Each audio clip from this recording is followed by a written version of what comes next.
Hello everyone and welcome to the LOI Talk podcast. I'm your host John O'Gallagher, delighted to be joined by Scott Buckley. We actually don't have a guest unfortunately for this week, but we do have Scott. Scott is pretty much as good as it gets when it comes to LOI content.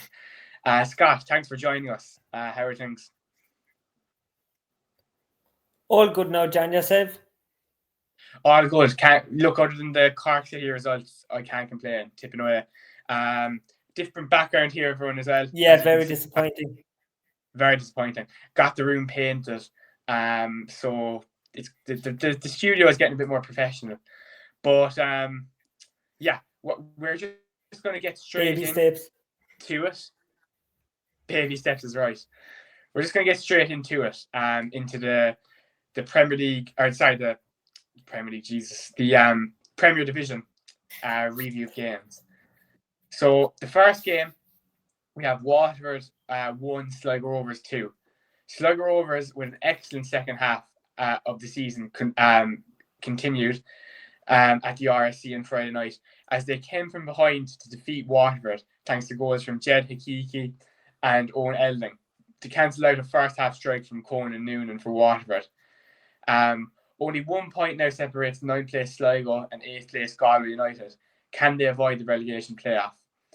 Waterford are now only 5 points away from the playoff spot, and they could be in serious danger of getting into the relegation scrap. Scott, from my perspective, it's very impressive from Sligo.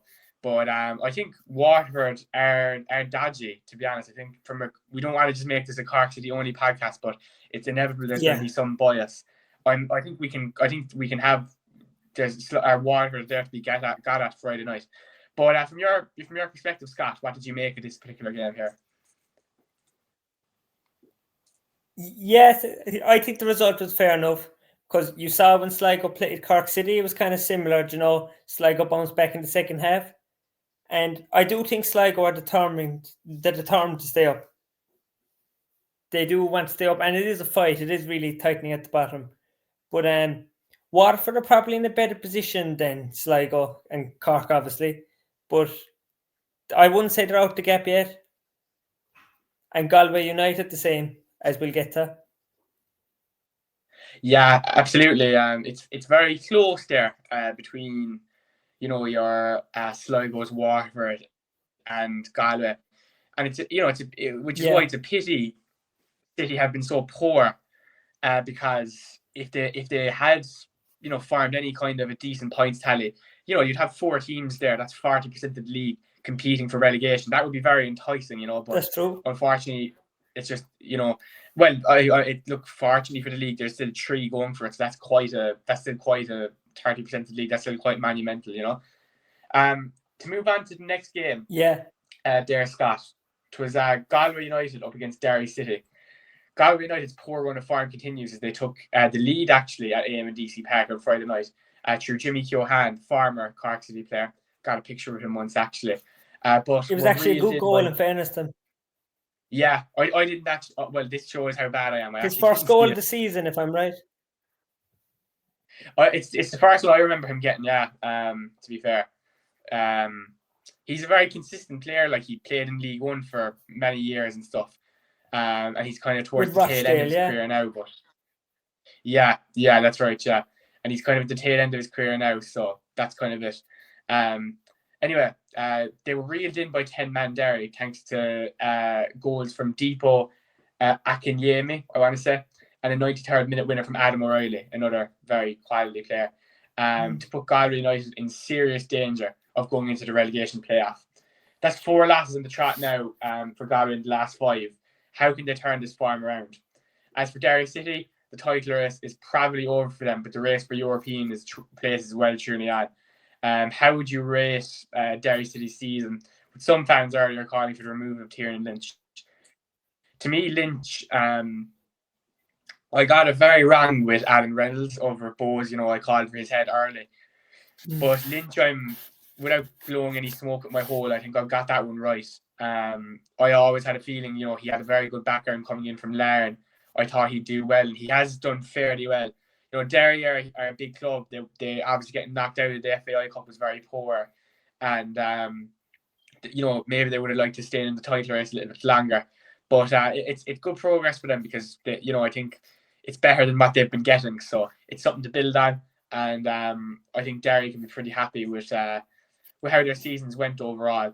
But from a Galway perspective, it's looking bleak. They might just about stay up this year, but if they do even stay up, they're going to be one of the favourites to go down next year. But anyway, enough of my yapping. Scott, what did you make of this one? Yes, I think Galway have a very poor form, and John Coffey's job could possibly be on the line. And Galway had a good start to the season, I suppose, and even last year they were challenging for Europe. But it's hard to know who's actually going to get relegated if you think about it. Like, obviously, City are probably the favourites for relegation, but it's still a 4-man race,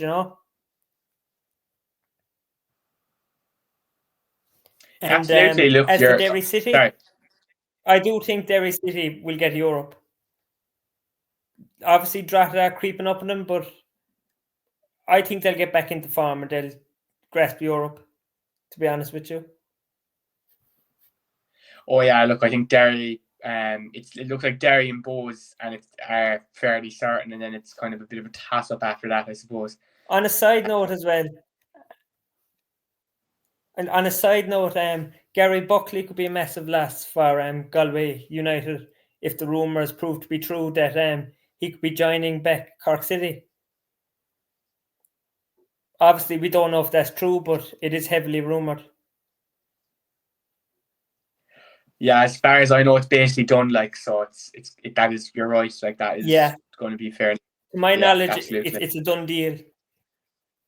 Yeah, from our inside sources. But look, we've got in trouble about that here at LOI Talk, so we won't claim we have sources. But trusted people have said that it's done. Of course, it's all rumours. Yeah, absolutely. So yeah, look, the point is it'll be a big loss for Galway anyway. It definitely would. And whether City are somehow stay up, or if we're in the first division next season, he'd be a big addition to the squad.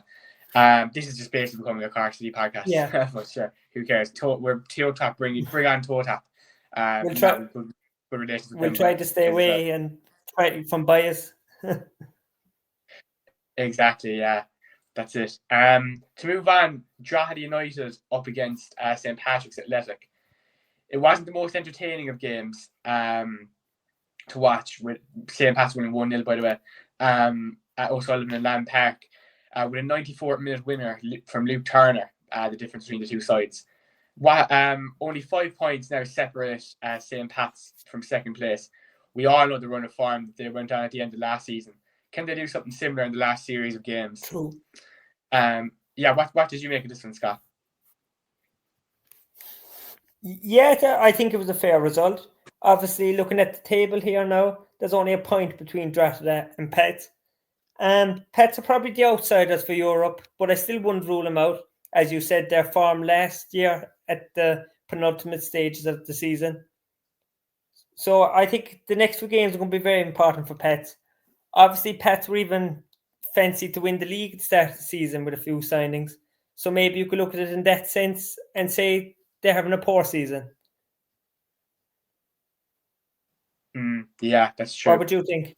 I suppose. Look, I think it's an amazing win for Pats, because Drogheda has been one of the toughest places to go all season. Like, they've been actually really good all Very season. tough place, yeah. Yeah. Like, they're really the favourite for fourth now. St. Pat's with that win, maybe that changes things a little bit. I think Drogheda will be, obviously they want to make Europe, of course, after the disgracefulness this season. But I think their main focus is on the cup now, retaining their cup. They don't want to lose their FAI Cup.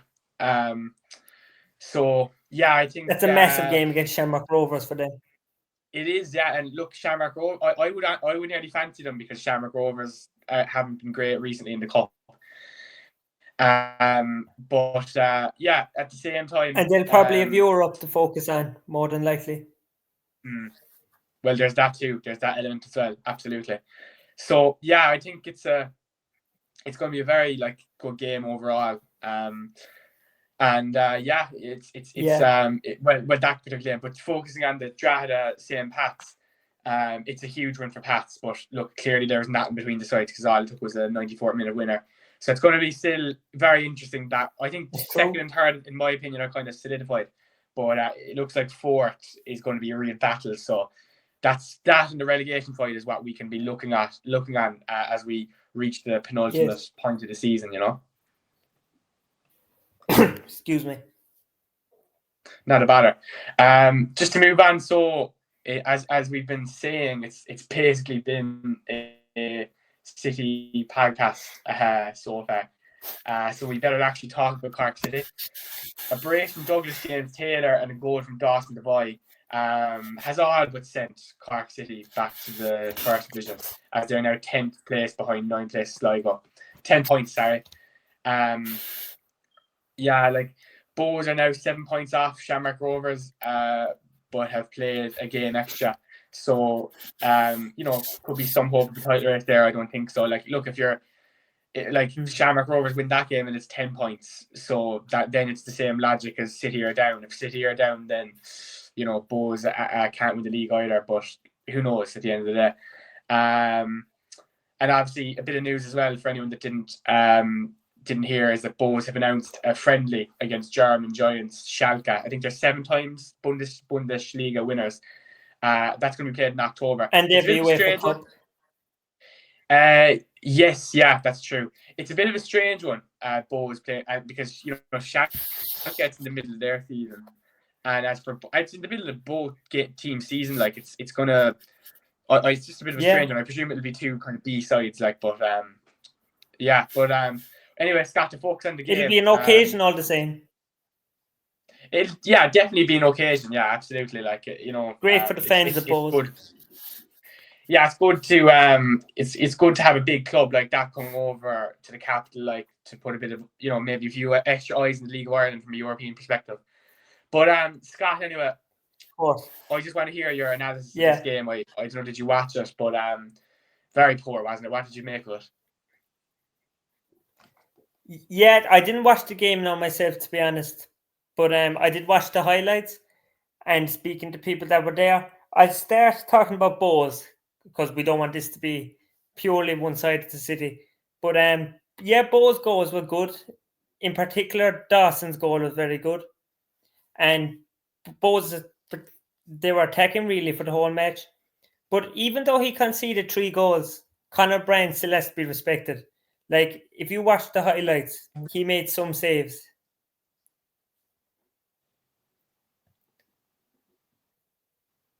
Yeah, and obviously for City, it's more than likely relegation. I would like to give credit where it's due to the coaching staff, like John Nash, David Myler, and Mark McNulty. They really have been working, trying to turn things around. People may not see it, but as a Cork City fan who's involved in the club, they are working, and I think credit is due. Obviously, Nash as manager, it's not going good for him, but that's football. And City have a very tough few games coming up. It would be nice to beat Waterford at home. And Shamrock Rovers, also in the coming fixtures, is also going to be a tough one. I think relegation is more than done, to be honest, unfortunately. Yeah. It's the damage seems to be done all right. Look, it is what it is, I suppose. The damage was probably done earlier in the season, even when we got all those injuries. Definitely, yeah. And it's solidified. I do think people, some people are saying this is like the worst League of Ireland team of all time. I do think people are forgetting that we were absolutely destroyed with injuries at the start of the year, like to a crazy extent. Destroyed with injuries, yeah. Yeah. I think people are forgetting that. But go back to the start of the season. Rory Keating and Greg Bulger were massive losses. You had Benny Couto. He was huge. Milan and Beng when he was at the club. I know he's at Shells now, but good he player, was also a loss. Yeah. And then you Carl O'Sullivan which is devastating for Cahill. Do you know, a young man, he's his whole career ahead of him. As we said last week on the pod, there's plenty of clubs interested in him. And to get an ACL injury was just devastating. Yeah, like it's all this stuff we're talking about. It's huge losses, so I think people are forgetting that. Yeah. But you know, it doesn't accept it. It doesn't completely let us off the hook either. Like some of the performances have been unacceptable. You know, it's one of the biggest clubs in the country, and we should be able to deal with a few injuries What and we have to not let it accept, impact us to this extent. what we have to accept is that there's a massive jump from the first division to the Premier Division, and you need a certain quality of players for the Premier Division. And obviously, City ran away with the first division, but I hate saying it, but we just weren't good enough for the Premier Division at times. Now, that doesn't go saying that we didn't have good results this season. We have played well at times. And I would also like to mention that Josh Fitzpatrick, I think he's a player that's coming on, scored against Galway, and he's starting recently now a lot. I think he's one to watch for the rest of the season, and maybe even next year in the first division. 100%. Look, it's an unfortunate situation at Cork City at the moment, but you got to remember Bows as well are looking good, and it was going to be a tough game. Bows are looking good. Yeah. And even before the match started, it was always going to be a tough game against Bows. There was no denying that. Exactly, yeah, that's it. To move on to the first division review there, just rattle out the results there. So Cove Ramblers drew 2-2 UCD. A shocking result for Treaty United as they lost 7-0 to Dundalk, 4-0 down at half time.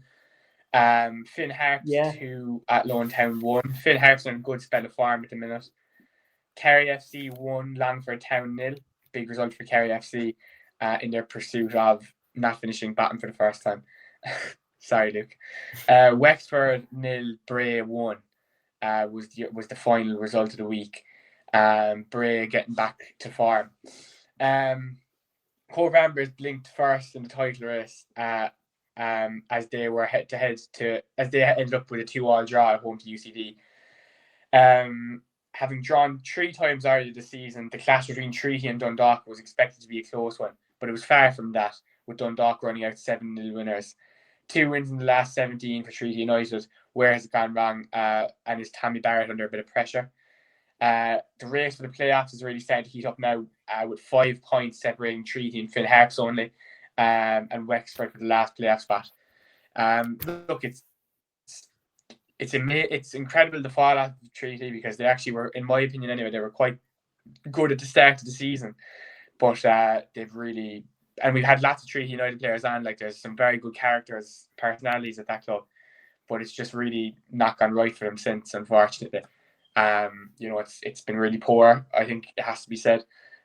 You know, it's 2 wins in 17 games. You can't really make excuses for that, just as my club is doing very poor as well. Scott, what's your, I don't want to just focus on Treaty, there were some good, interesting results other than that as well, but that's obviously the standout win of the week. Scott, what did you make of this first division game week there?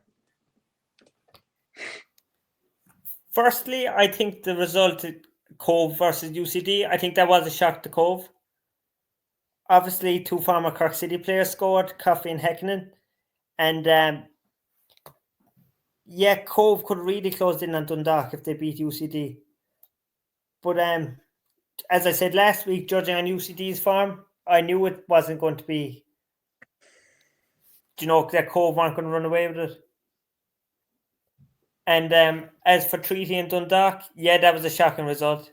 And I say Treaty are going to be deflated after that. But I think we can both agree that Dundalk are going to win the first division. Would you think so? Yeah, I do. At this stage, it's definitely the most likely outcome, and they just do look a grade above the first division. But I suppose, how would you see Dundalk win next year?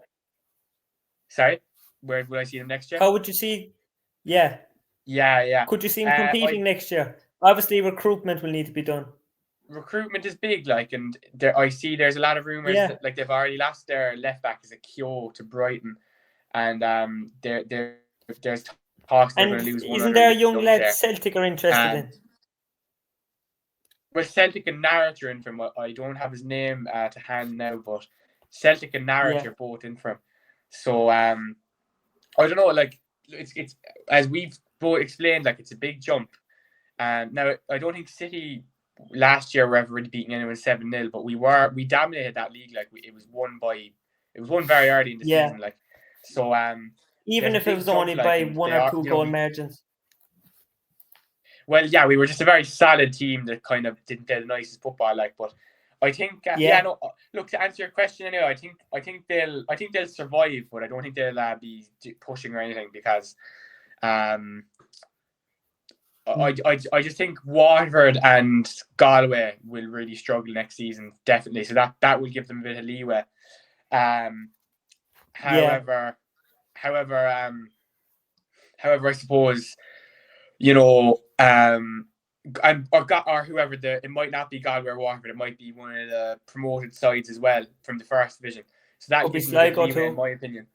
But I don't think they'll get much higher than 7th or 8th because it's a huge jump, like, and Sligo beat them in the cup quite convincingly not so long ago, you know. So Sligo were a good side, but still. So no, I don't see them.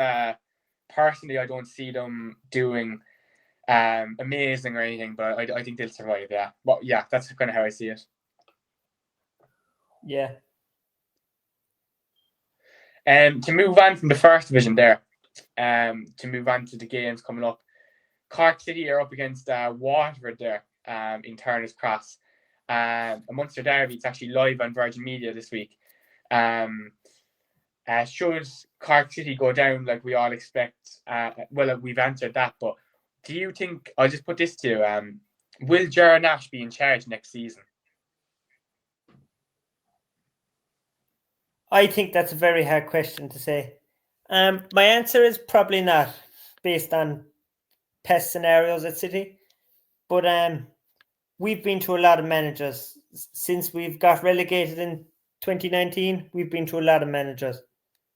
Some of them to be respected in their own right. But no, it's hard to know. But obviously, Gerard Nash's form is going to speak for himself. But he does seem to be dedicated to the club, yeah.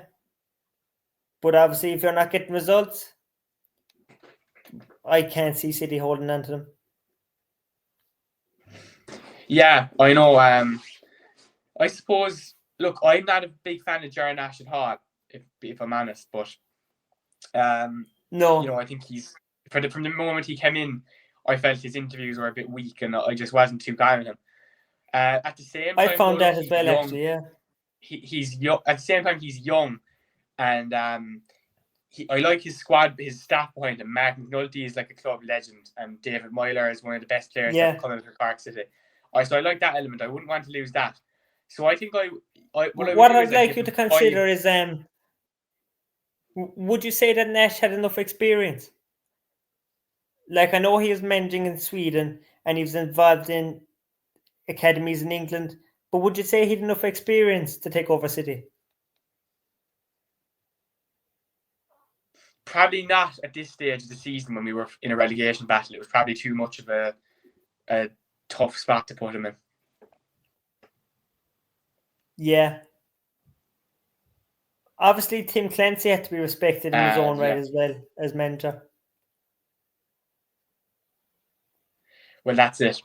From a Waterford perspective as well, it's going to be, look, they're in poor form. Obviously, City actually... They will be raring to beat City, though, especially after us knocking out the cup. They will be raring to go. Yeah, they will. Like, so it's going to be a tight one. I see City... Waterford will need the travelling fans. Yeah, definitely. I see City nicking it 1-0. But you know, Waterford always have a threat with the likes of Tommy Lanigan, etc. up front, so you just never know. I'd say 2-1 to be honest. 2-1 again, fair enough. Yeah, that would be because fair. I think Waterford will score, to be honest. But I can see us scraping the win. Our home form is key this Now, season. look, it doesn't even matter that much for Cork City at this point in the year, even. But maybe pride more than anything. As long as you're playing in the first division and you're not mathematically down, you've got to make sure you're giving yourself a chance, like so. But to move on anyway, Derry City up against Pats. Same Pats coming That's to going one to of be the a good hardest one. venues in the Premier Division. And one of the hardest venues in the Premier Division to get a result was also having one of the best defences in the league. Who do you see coming out on top in this one? With the race for Europe, how important is it that both sides don't lose this game? Pats are in good form at the minute. A very impressive win there against Drogheda. So this one is going to be very close, I think. But Derry, I think Derry at the Brandywell will just about have too much for them. And make it 2-0, I'm going to say. But you definitely can't discount Pats with the form they're in at all. So yeah, how do you see this going, Scott? To be honest, I'd have to disagree with you. I think Pats will win 2-1 because Pats are in good form, and I think Derry have weak links. So, obviously, they're going to play better when they're at home in the Brandywell with the home support. But I would fancy Pats to win, yeah. Especially when they need to get up the table and maybe push for Europe. Yeah, look, a loss would be a big blow to their European journey. So I wouldn't be surprised to see a Pats win. I just don't trust them under Stephen Kenny this year at all. It's just been a bit of an off year for them. But maybe they're turning a corner. We'll see it. Definitely. We'll see anyways. Next game we have is Sligo Rovers at the up against Bohemians at home. Sligo at home. That's going to be a good one. Especially when Sligo beat them in the cup. Yeah, there's that element, all right. It's second against ninth as Bohemians travel west to face the Sligo side, fighting to steer clear of the relegation scrap. Both sides have a number of players who could win a game for their side, but if you had to pick one for both sides, who would it be? And how important would a win for Sligo be in the battle to avoid the relegation playoffs? So yeah, both sides have a number of players. Yeah, look, the obvious one for Sligo is it just is Owen Eldon. Like, he's fantastic. I agree. And then I think the Bohemians one is, to me, it's obvious anyway. It's Dawson Devine. Like, he's even starting to chip in with a few goals now. He's just exceptional. Like, he's a step, with all due respect, and I love this league, like, he's a step above this league, but he's probably not quite good enough for England. At least he wasn't 3 years ago either. So it's kind of, maybe he should look to the continent. He could be considered for player of the year. I think so. Yeah, I definitely think he'd nearly be my player of the year, really. Because I think he's a good worker. Shamrock Rovers are such a well-oiled unit. They're such a well-oiled unit, while Bows wouldn't be in this where they are without him. So, but yeah, it's a huge game for Sligo, and a win would certainly boost their chances of advancing.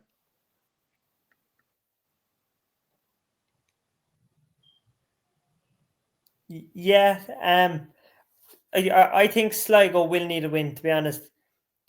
Obviously, they're in a situation they have to get up the table, and if they're going to not be picking up points, they're destined for the playoff. But then Bows will obviously want to finish runners-up. Like, Derry aren't too far behind Bows either. Obviously, Bows are probably the better side to finish runners-up. But yeah, I think that's what Bows are playing for this season at this stage.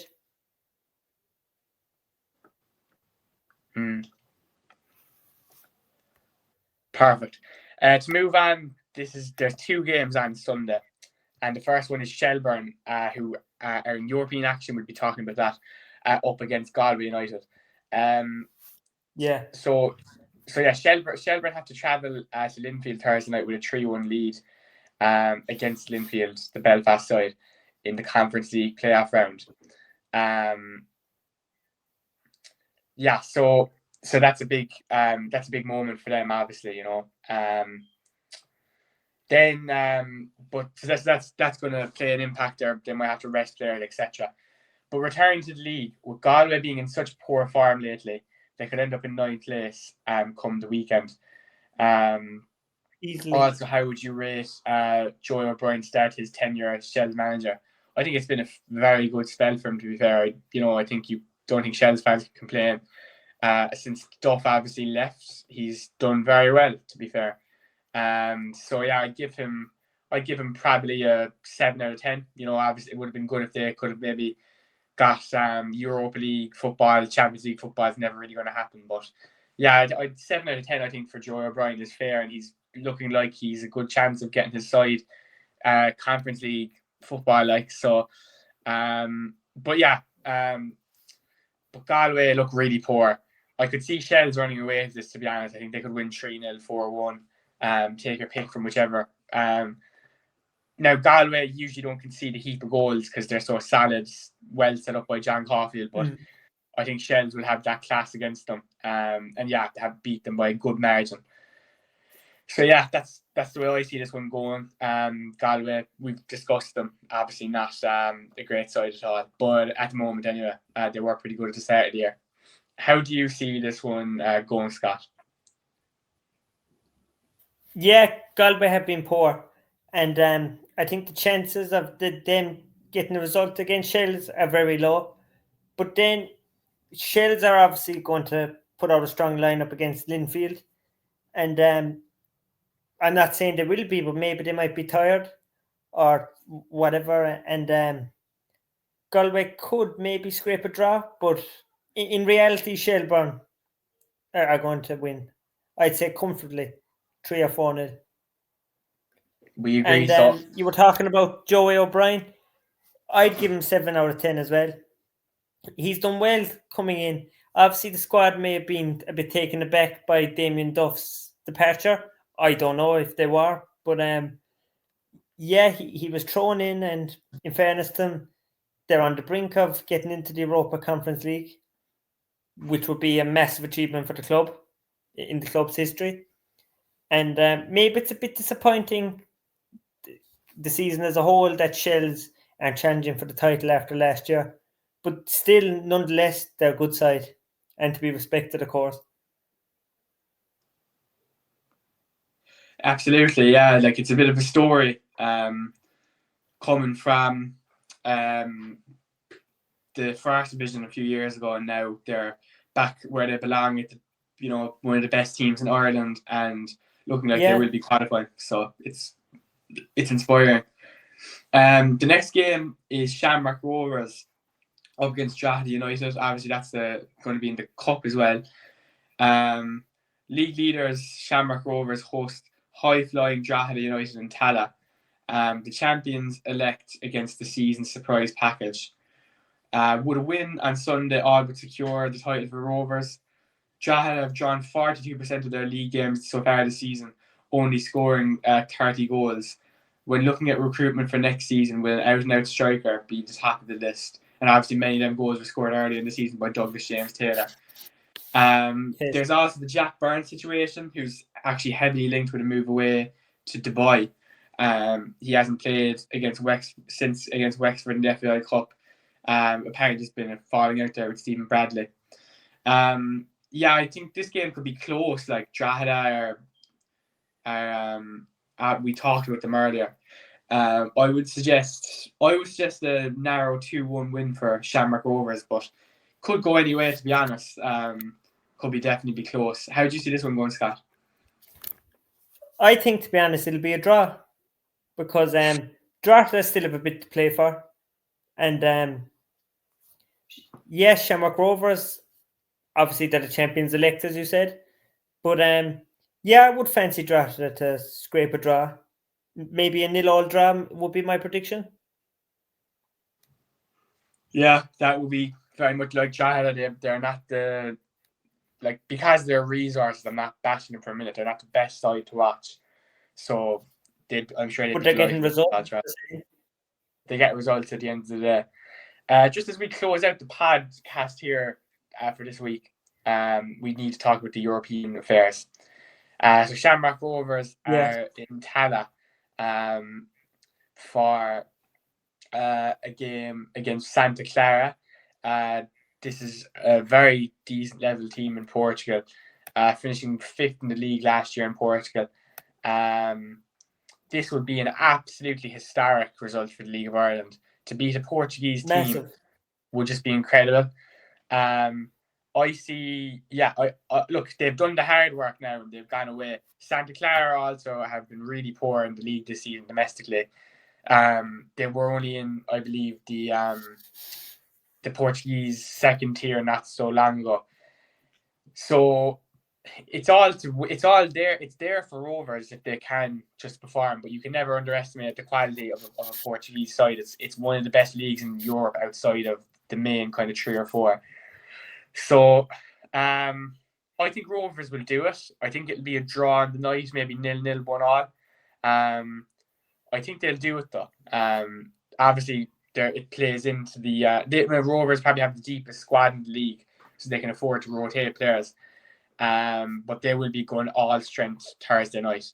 And look, I'm sure Bows fans etc. probably don't, but us here at LOI Talk certainly wish them all the best, because this would be massive for the Irish coefficient to have a team beat a Portuguese side and head into the Conference League as well. So yeah, huge game. Scott, how do you see it going? Yes, just quickly, I'd like to say the best of luck to Shelbourne and Shamrock Rovers. As a Cork City fan, I'm backing both to get into Europe. It would be incredible to have 2 Irish sides in the European League. And based on how Shamrock Rovers did last year, the 2 of them could have a decent European run. Going to the Shamrock Rovers game, I think it'll be a draw, yeah. But I don't think Shamrock Rovers will give up their lead. I'd fancy them to beat Santa Clara. But Portuguese sides can't be underestimated. It's one of the best leagues in Europe, outside maybe the top 5. And they have to be respected. Yeah, absolutely, they do. Like it's going to be very close. But so we'll move on to the final game we need to talk about this week, and that is an All-Ireland affair. Shelbourne making the trip up to Belfast to play Linfield. It's a huge one. They meet again. Yeah, it's very strange the way it's happened that they've played the Mardy and the tie, and now they're playing each other again. But that's football sometimes. So I see. I look, Linfield. A lot of their fans have been given out that they were hard done by last week, and that there's corruption going on, and so on and so forth. Maybe if it was a one-off game, but there's been 3 games now, and Shelbourne have gotten the better of Linfield in every single one of them. Was there a draw in the second leg last time, maybe, but still I think played much better on the night, and they got through the tie. I think Linfield a bit of sour grapes, to be honest with you, giving out about corruption and all this. But I would say it's going to be a very interesting one. I think Shelbourne will get through it, not a bother, to be honest. But you can never discount Linfield. They're again, according to their own fans, they're the most successful club in the world, and they probably are on paper. So it's a huge All-Ireland affair. Bit of sectarianism there as well, unfortunately, but we'll see how it goes. And I think Shell's do enough. I think they win 2-0 on the night and go through into the Conference League. But look, this Thursday can't be underestimated how huge it is for the league. It's a huge, absolutely massive set of matches. Scott has unfortunately he's actually back, so we will let him back. Right. Yeah. So. Yeah. Unfortunately, we've lost Scott. But that kind of brings us to the end of the podcast, everyone. Thanks very much, all for watching. It's a huge, huge week of League of Ireland this week. It's possibly the biggest week there's ever been, really. So we'll see how it goes now. It's going to be interesting. And thanks all very much for watching. And we'll see you in the next one. Slán before.